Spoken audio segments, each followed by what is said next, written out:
more agile in their minds than the people that ate the king's food and were therefore allowed to continue on that plant-based diet. So right there, we're told that being plant-based will make you healthier, will keep you more robust, and help improve your mental thinking. Again, all of that information is right there in that chapter.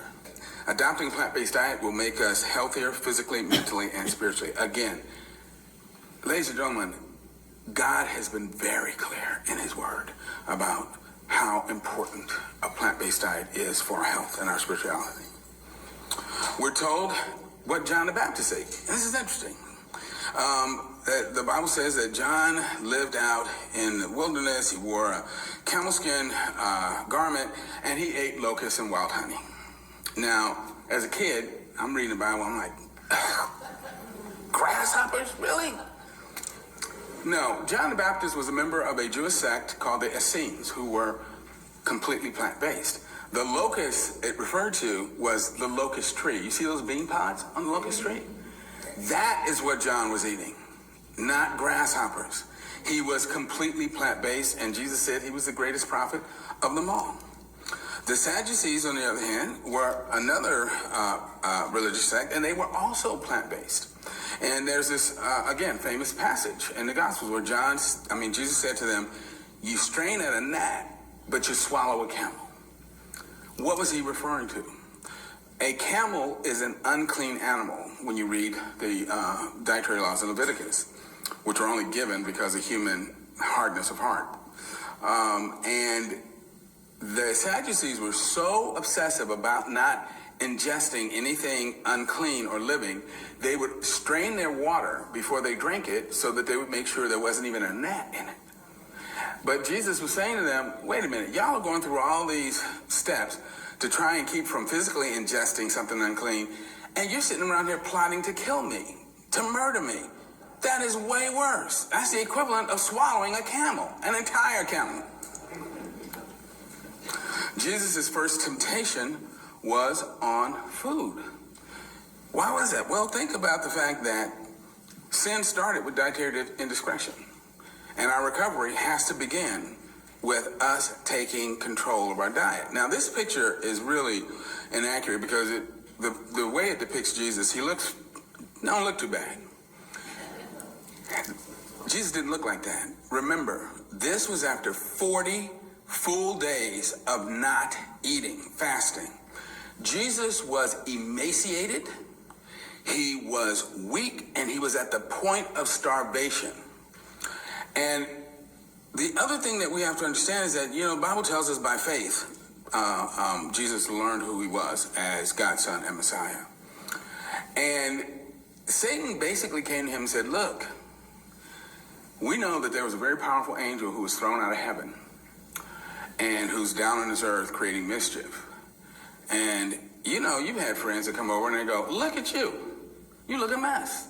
It's like, you are starving. You are at the point of death. Would God allow his real son to go through something like that? He's like, you better turn these rocks into something that you can eat to prove that you're actually God's son. And Jesus lifted his weakened head and said to him, humans shall not live by bread alone, but by every word that proceeds out of the mouth of God. Now, again, clearly, he's saying we have to know God's word and understand God's will. But there's something else. He said, every word that proceeds out of the mouth of God. What happened when John baptized Jesus in Jordan? Exactly. God spoke from heaven and said, this is my beloved son in whom I am well pleased. What Jesus was telling Satan was, you not only need an understanding of the written word, but you have to have a real-time relationship with God. And that is what Jesus was holding on to. God said, I am his son. Therefore, I don't care what I look like. I know I am doing God's will. And that's another important point, because when things start to go wrong in our life, we start to accuse God of abandoning us. Well, God, I got bills to pay that I can't pay. I may be evicted. I'm losing my car won't work. You don't love me. You're not taking care of me. You've abandoned me. And Jesus is like, you can't look at your circumstances. You got to have a real-time relationship with God so that you know you are in his will and doing what he wants you to do, irrespective of what it looks like. And that's what you can hold on to. And then, of course, the first miracle Jesus performed was at a banquet. Some of the most sacred events in both Jewish and Christian history and practice are commemorated with meals, Passover and the Lord's Supper. Jesus' last act with his assembled disciples before his crucifixion was to eat with them. And his first act with the assembled disciples after his resurrection was to break bread and eat with them. There was, of course, showbread in the sanctuary, and food is mentioned in the Lord's Prayer. The Bible makes it clear that a plant-based diet has always been God's choice and desire for humans. Again, Genesis 1:29. God instructed humans to be both strictly plant-based, both before and after the fall from grace. And again, that's important because even after God placed a curse on the earth and turned lions and other animals who had formerly been vegan into carnivores, he didn't change humans into carnivores. He didn't tell Adam and Eve, okay, now y'all got to go out and start eating meat. He told them to eat the plants of the field. So both before and after the fall, we are meant to be strictly plant-based. When God had complete control of Israel's diet, did he drop down drumsticks and roasts and meatloaf from heaven? No. He sent them manna, which Psalms describes as the grain or corn of heaven. It was a plant-based diet. But it was the Israelites who started lusting after meat. They said, we remember the flesh pots of Egypt and all the dead animals we ate, and we want some. And we're told in Numbers chapter 11 that made God angry. And he sent a flock of quails. He's like, okay, fine. Y'all want some meat? I'm going to give you some meat, okay? And these quails came in and they killed them, but some of the worst offenders literally choked to death while they're eating it. And it was after that God gave them instructions on what type of animals they could and couldn't eat. But it's clear that was not his will. His will was for them to be plant-based. It was their stubbornness that prevented them from doing that. And I've heard people say, well, wait a minute. Why didn't God just force them to do what he wanted them to do? And all I can tell you is we all are in relationships with our spouses, siblings, children, and we put up with a lot of stuff from them that we don't like, but we do it because we love them. And we make a calculated decision that I can live with this, the fact that he won't pick his socks up out the middle of the floor, or the fact that, she's addicted to watching Jersey Shore, because the rest of the relationship is so important. And the hope is, I can teach him how to be neat.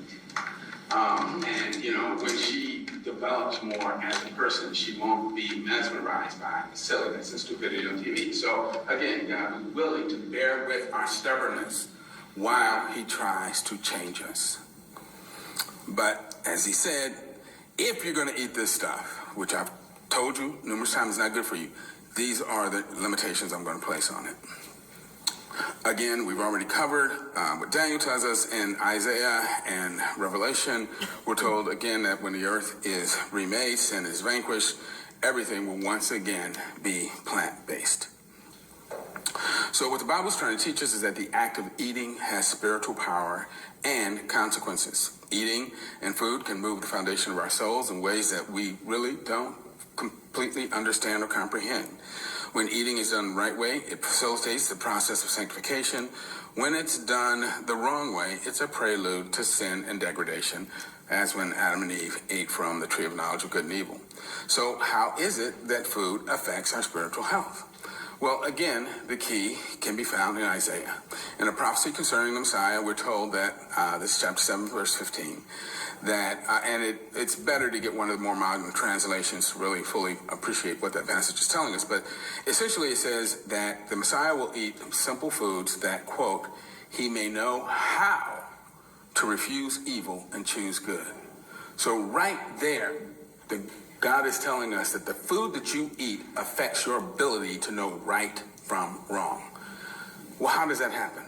Well, I have a lecture called Diet and Brain Function that is on my website, and I want you guys to go and watch it when you can, because it looks at the construction of the human brain and our circulatory system, and it helps to explain how food affects how our brain works. I can't go into all the detail I do in the lecture, but I'm going to give you some kind of highlights.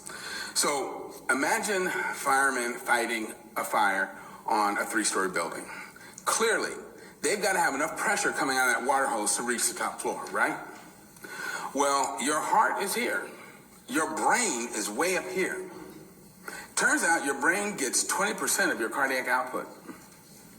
Okay? 3% of your body. Your brain only accounts for 3% of your body weight, but it gets 20%, 1/5 of all the blood and oxygen put out by your heart.